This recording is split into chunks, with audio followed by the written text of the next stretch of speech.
Oh wow, it's tracking me. I didn't even ask it to do that. Taking photos on the street, using my OSMO Pocket as intended.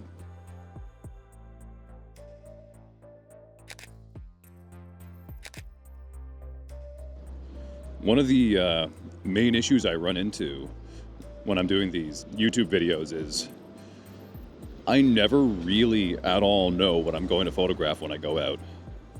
I have like a basic idea. I'm like, I'm gonna use a Fujifilm camera and I'm gonna slap on my 18 or my 35 or whatever it is. And then I step outside and it just looks like hot garbage. And every photo I think is going to be good ends up being hot garbage.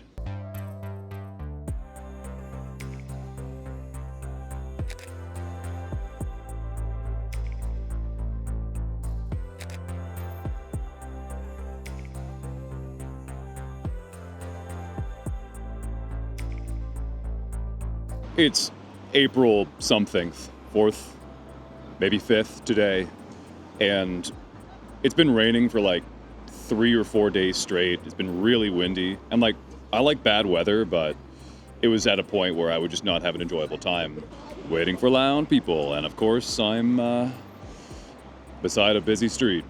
Hopefully this microphone is doing what it's supposed to do. So this is the first day after the rainstorm, and it's just gray. Everything is gray. Nothing is popping. I'm trying to use a film simulation that I love for brighter, sunnier weather, and it's just looking drab.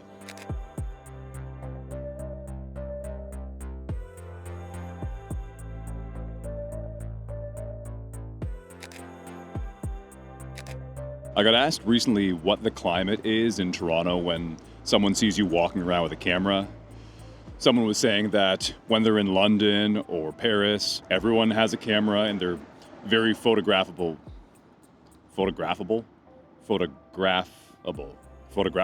Cities that people like to photograph and have been since photography existed. And Toronto seems to be a little bit more standoffish.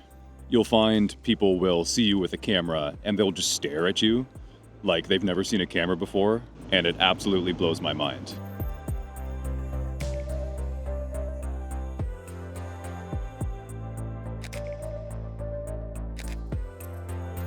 Other things you run into are your own personal feelings towards photography at the day. Like, a lot of the time, I know I want to go out and take photos, but I don't specifically want to take photos of people. But then there's kind of this underlying, you as a street photographer need to take pictures of people, because like that's the definition of street photography, which is something that pisses me off. I think you should be able to be out with a camera and just take pictures of stuff, and hey, you're on the street, you took a picture, it's street photography. Gatekeeping can really get in the way of making art that means something to you, or doesn't mean something to you, just making art to make art.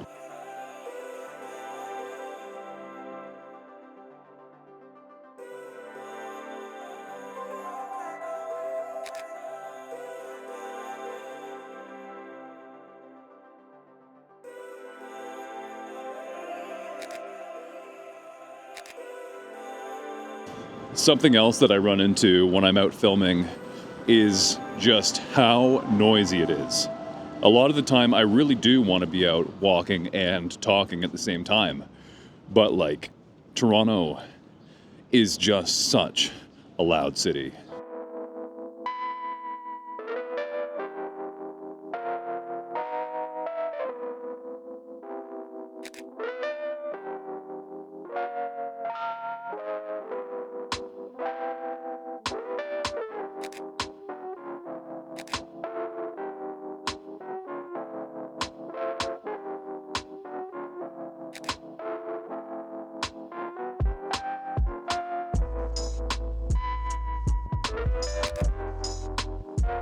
So that's just one of the things that I run into, is just simply how loud it is, how many shots get interrupted just because somebody is yelling or 6 cement trucks decide to drive by right when I start recording. It's just something that gets in the way. How's this microphone sound? I'm not convinced it's for me yet, but we'll see.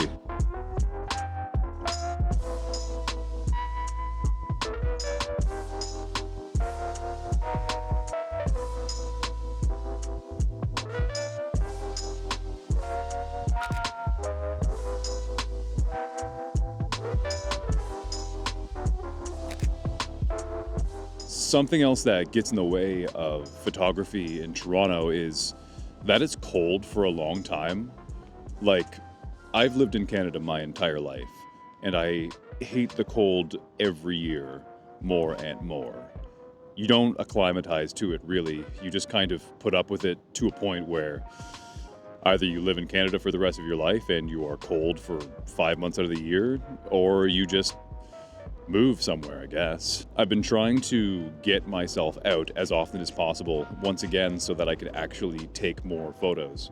I love doing it, but I have to at least wear fingerless gloves in order to enjoy myself and not just hate holding on to this, waiting for a moment. This feels like a really negative video. I'm honestly not a negative person. I don't know where this is coming from.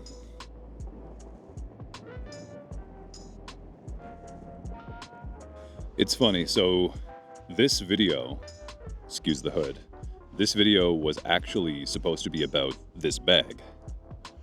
I got sent this bag from K&F, and it's a really handsome bag.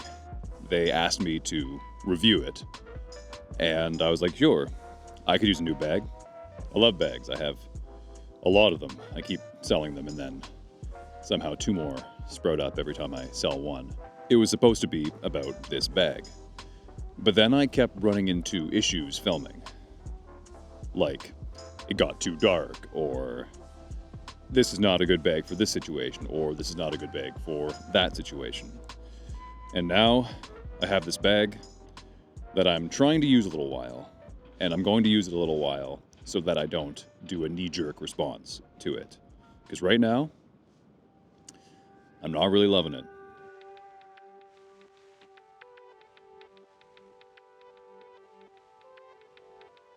As you probably know, I'm not really one for talking to the camera, but I do like to talk. And since video is a visual medium, thank you, streetcar, that's probably extremely loud. Since video is a visual medium, I should probably get used to it.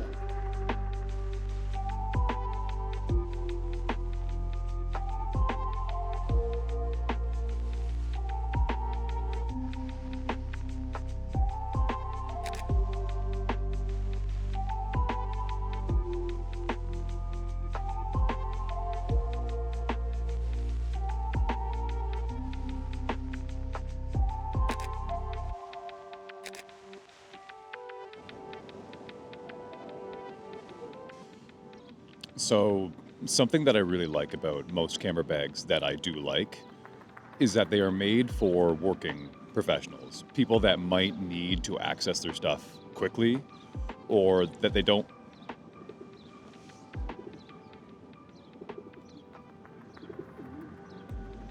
New friend. So let's get the positives out of the way. This is the bag. It is a really nice looking bag.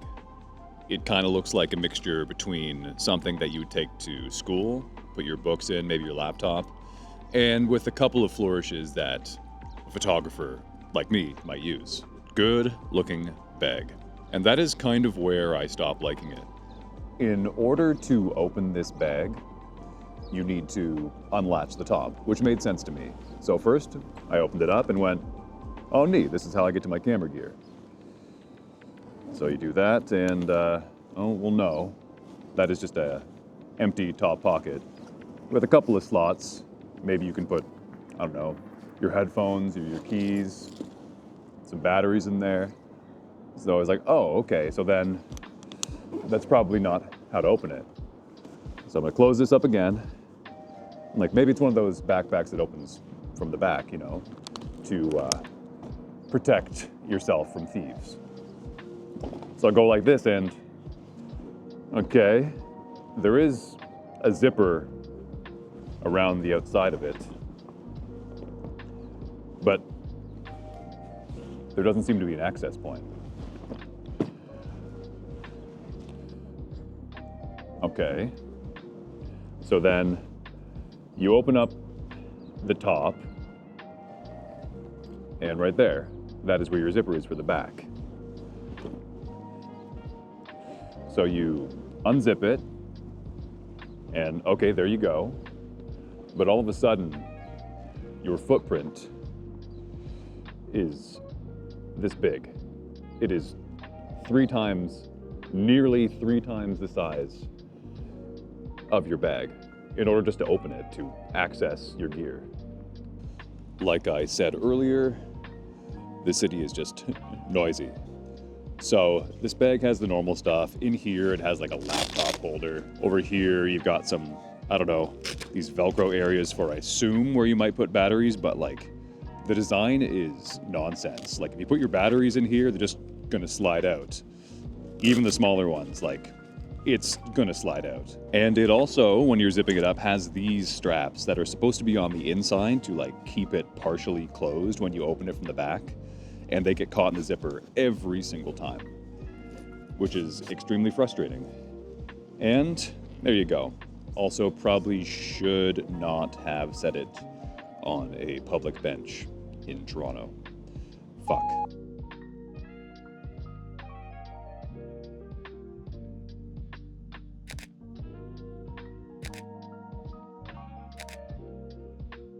There's really not a whole lot you can say about a camera bag. They either work for you or they don't. And while this one is good looking and it has some functionality that I like, overall, it is missing that fast access, even with the side pocket, that I really need for the type of photography that I do. So I think this bag is a bit more of a commuter bag, something that someone would use if they were doing their regular work, maybe on their laptop.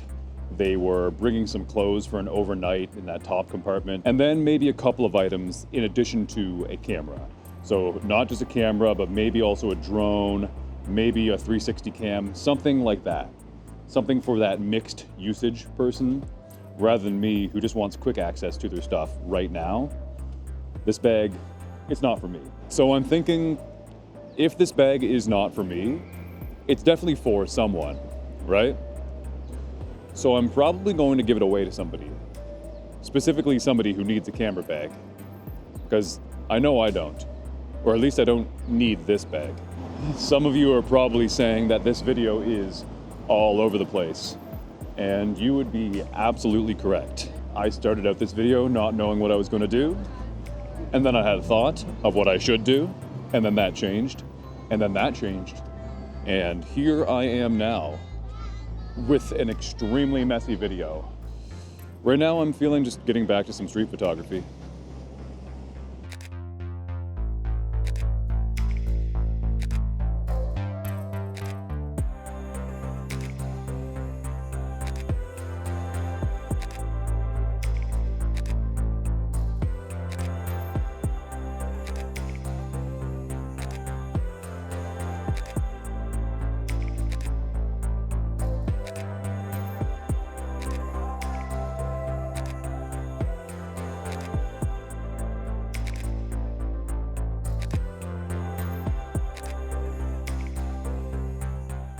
So it just occurred to me that I didn't sign off in this video, so that is what this is. If you liked this style of video, please let me know in the comments. If you didn't like it, also let me know in the comments. I'll just probably ignore those. Once again, thanks for coming along, and until next time, adios.